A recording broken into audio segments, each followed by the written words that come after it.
Okay, well, let's go ahead and get started. Jeannie's probably coming but isn't here at the moment, and the rest of us will be fine. So the reading today was learning. Yep, learning. So as I said in the email, one of the big things about the way we see yin and yang and chi is that it's constantly moving. If the chi were to stop, we would cease. Right? Everything would just stop functioning. I had a Chinese philosophy and character class on Saturday, and one of the things that we talked about was how the lungs and the kidney are basically one above the other in the theory, and the lung is always trying to push down, or I mean side to side. They're side to side from each other, and they keep a balance. One's trying to push up, and the other one's trying to push down, but they stay in balance because of the fluids that are flowing through the body and because of the kidneys and the heart. And so when we look at this as constantly moving, then when we come to the winter, we aren't really stopping and slowing down. We're just changing the way that the chi is flowing in the body. So the yang we see as activity and as moving forward and driving ourselves and, you know, making things and all that kind of stuff is all yang, where yin is more on the realms of supporting, caring, nurturing, and those are all kind of standing still. They're not really big movement kind of things. And so when we get to this time of the winter, which is really, really close to the center of winter, we're coming up on the winter solstice, we really kind of look at how is that affecting the chi that moves in the body, and where is that chi best applied? And so learning and reading, absorbing, reviewing, right? And so we talk a lot about this time of year where we take the plan that we had through last summer and we evaluate how we did and look at where we're going and did we get there and how do we get there the next time, right? And so this is that evaluation period. We're looking at the compass and we're looking at the map and we're going, okay, where did we get to? How far have we come? What do we need to do to adjust to get into spring and summer? And so in that comes learning, right? Wisdom comes from understanding, and we don't understand without the knowledge, the experience, and then application. And we see how it works, then we gain wisdom. Any thoughts on that? Or any additional thoughts on that? Okay, so last week we talked about walking backwards. And so walking backwards, anybody practice trying to walk backwards? No? Okay. I try to walk backwards every day, just a little bit. I listened to Lu Ming, who's a monk, and he's died recently, but we have recordings of his chi nodes. And in this chi node, one of the things he talks about is walking backwards up and down stairs. And talk about some complicated thinking. It's like, oh my. Well, I walk backwards pretty regularly. In my martial arts, a lot of the sets have backward moves in them so that you're not falling down when someone attacks you. You can manipulate really well. And I got here a couple minutes early, so I went down to the end of the hallway and went up the stairs, and it was like,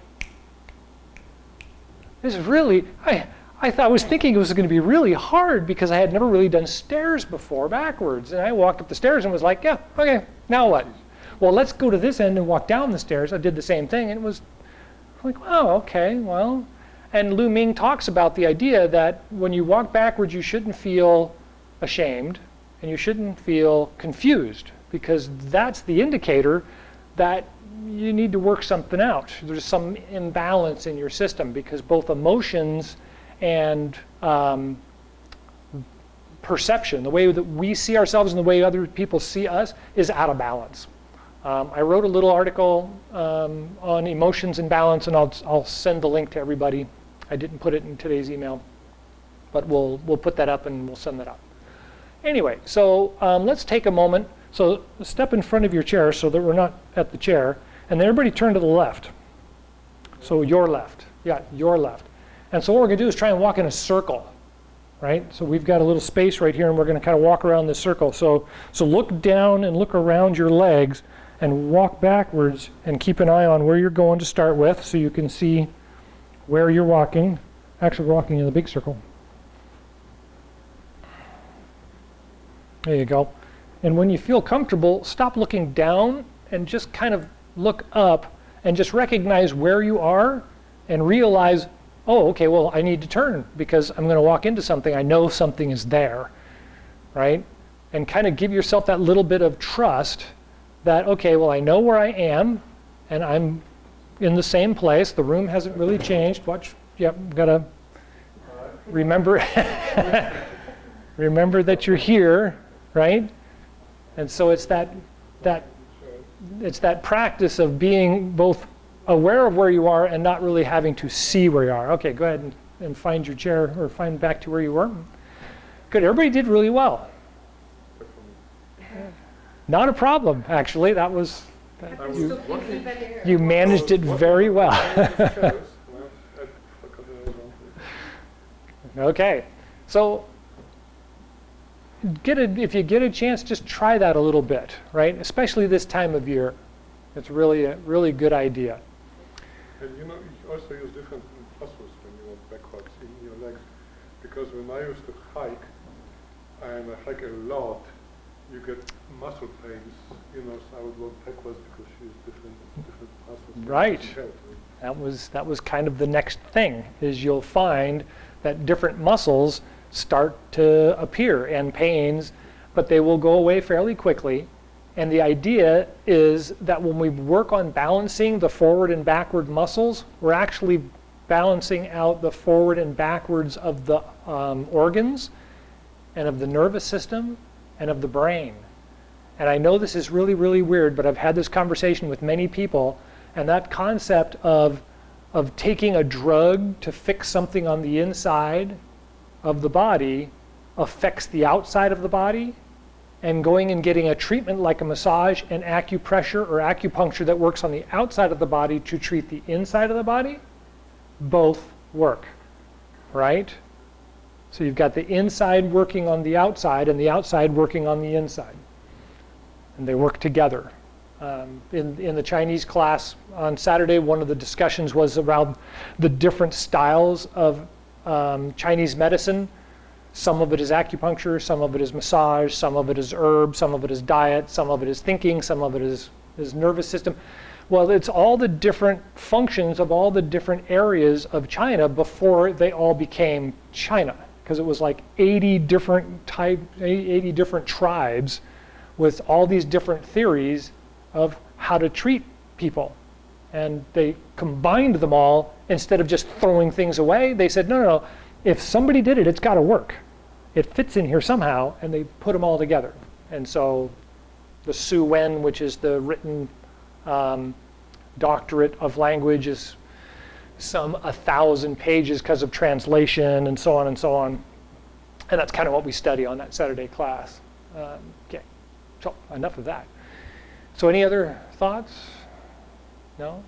Okay, so let's go ahead and pull up the chair.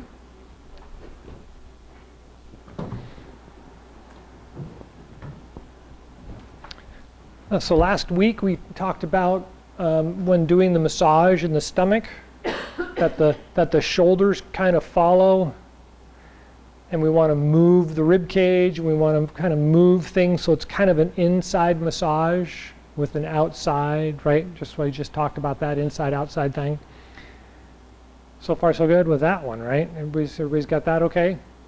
Okay, so today, because we're really, really close to the winter, one of the things that happens in the winter is the fluids that are in the viscous layer on the body become thick and hard.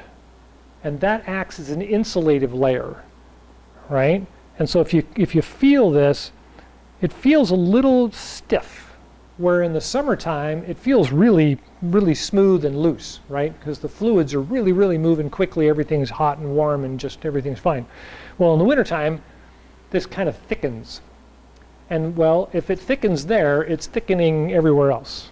right? So we notice a little bit of phlegm in the mouth, we notice a little bit of congestion in the ears and in the eyes and the nose, I mean all those areas.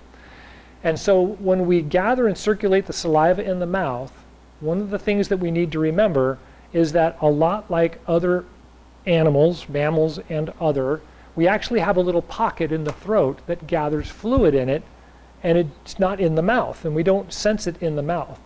But if we kind of draw up with our mouth like that, we can get that fluid to pop up in your mouth.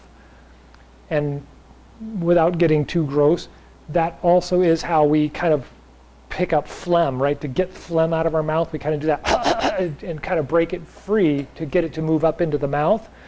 Well, it's right in that same area. And so when we click the teeth together and then circle the tongue in the mouth, if you don't swallow, but you don't feel a lot of fluid in the mouth, you can just kind of go and pull it up out of the top of the throat. And there's fluid, and there's probably plenty of it, because the body actually produces a fair amount of fluid on a regular basis. So that's the little thing today to remember while we're doing the rest of the exercises. So far, so good? Okay, let's go ahead and relax the body. Make sure that where you're sitting kind of on the edge of the seat, and the back is straight. Lift up the head and tuck in the chin slightly to lift up the neck and the shoulders. Rest the tip of the tongue on the roof of the mouth, just behind the front teeth. Feel the breath become long and smooth.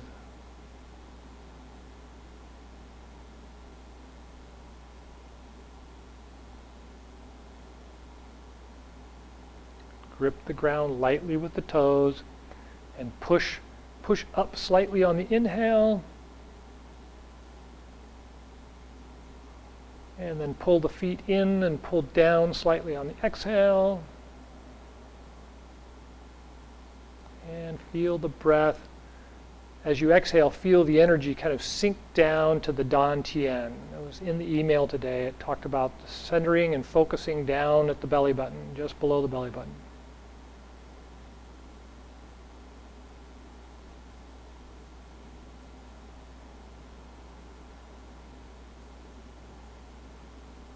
And when you're ready, take a deep breath.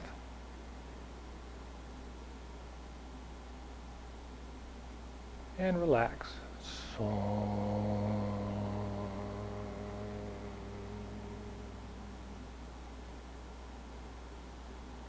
Two.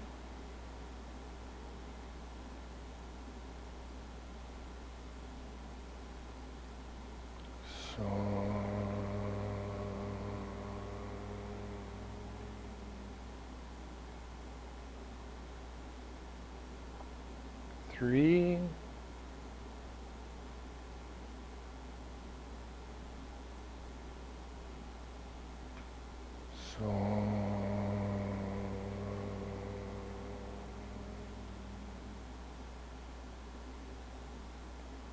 Four.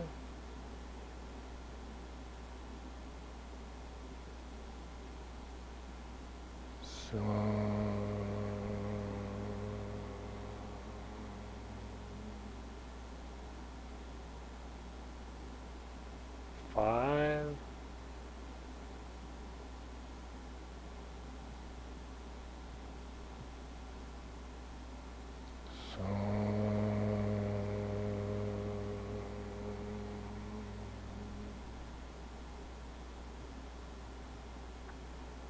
Six.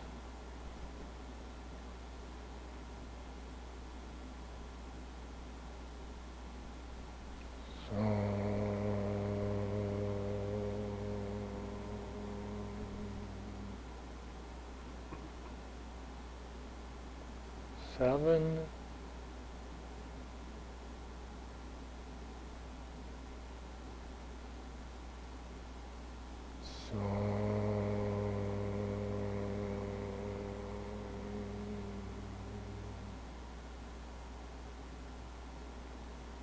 Eight.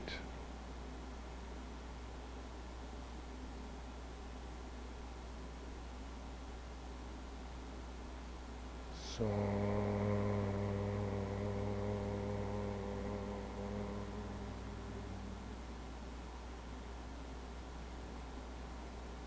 9.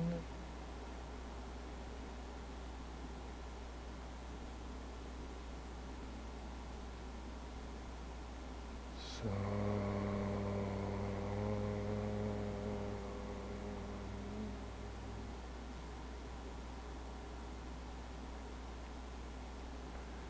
and return to a comfortable breath.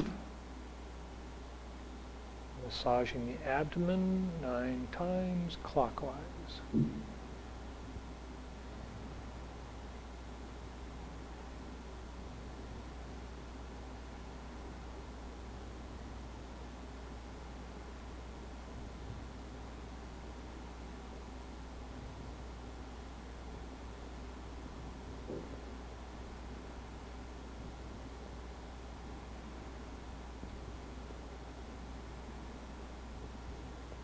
And then change hands and change directions 9 times.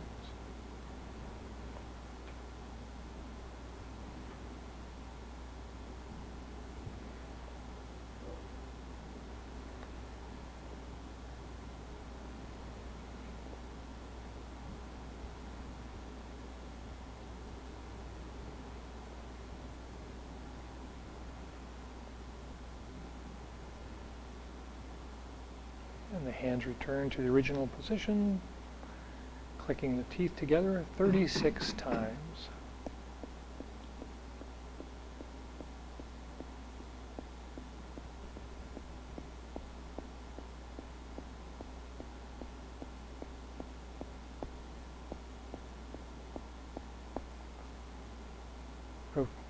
Massage the gums by rotating the tongue around the outside 10 times.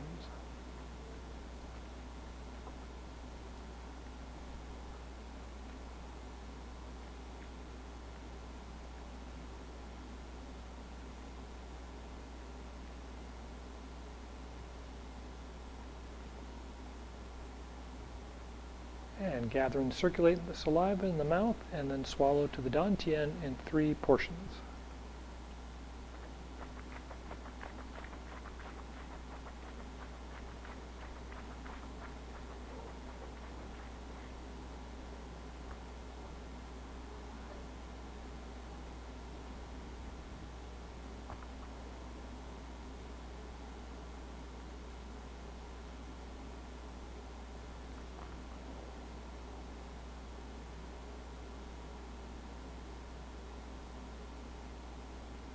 And then massage the hands together when you're ready. And massage the face with 2 hands.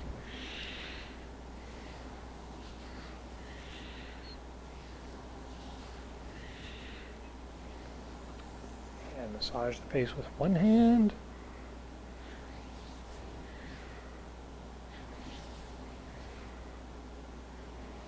And 3 times with the other hand in the opposite direction.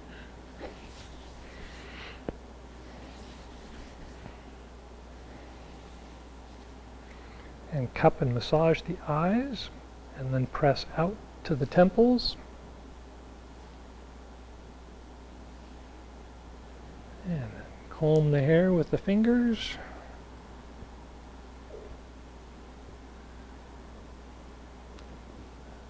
And just in front of the ears as well. So go around the ear and then in front of the ear. And then massage the ears with the fingers, the thumb and the forefinger.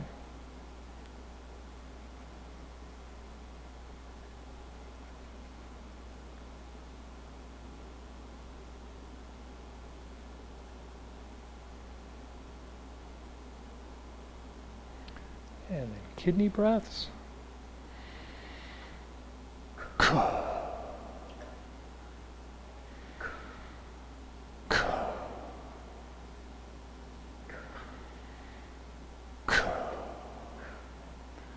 And the Tibetan ear drumming exercise.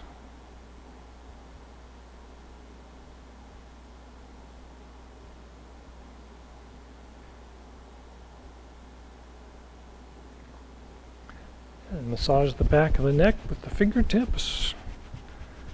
Get all the way up to the base of the skull. And then the top of the shoulders.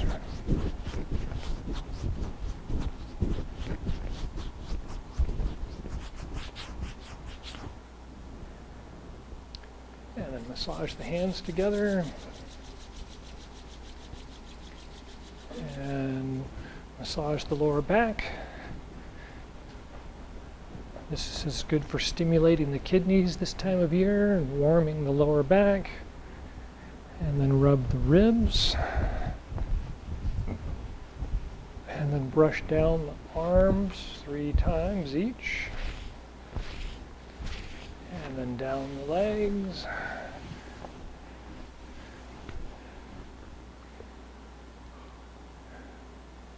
Good. So, any questions about that or anything we talked about? Okay. So let's go ahead and do the closing exercise.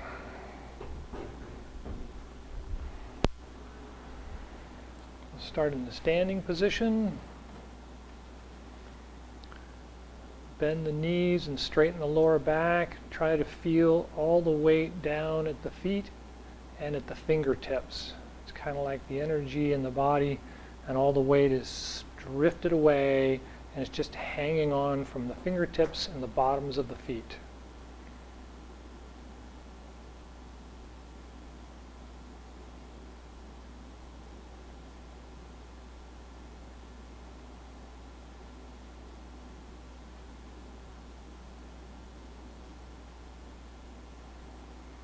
And when you're ready, palms out, inhale, rise up, gathering the universal chi.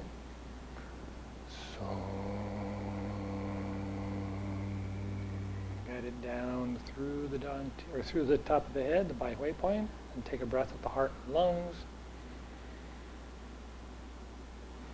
And then guide it down the spine to the Dan Tian and Ming Men, and take a breath there. And down the legs to the bubbling spring points. Take a breath there. And take a couple of breaths and just feel the energy connecting from the feet down into the earth.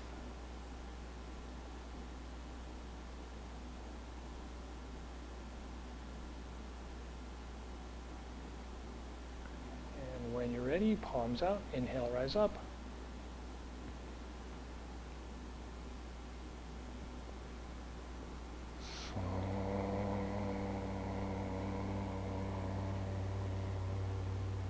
Take a breath with the heart and lungs.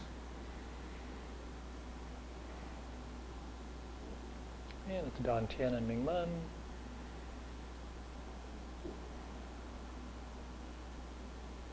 And the bubbling spring points at the bottoms of the feet.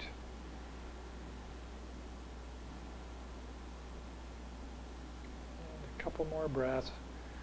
Feel the energy sinking down like roots from a tree, looking for nourishment, seeking water and nutrients.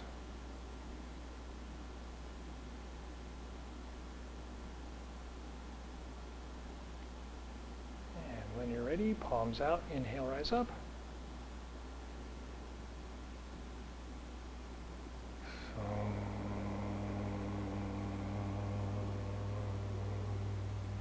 Breath with the heart and lungs.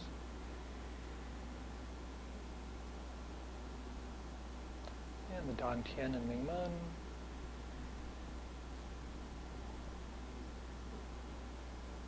And the bubbling spring points, the bottoms of the feet.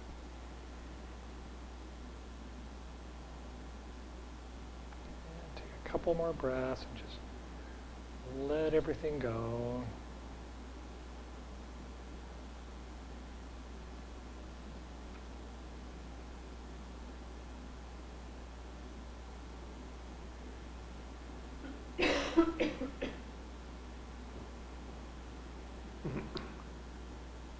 All right. Any last thoughts or questions? Thank you all for coming. Enjoy the rest of the day.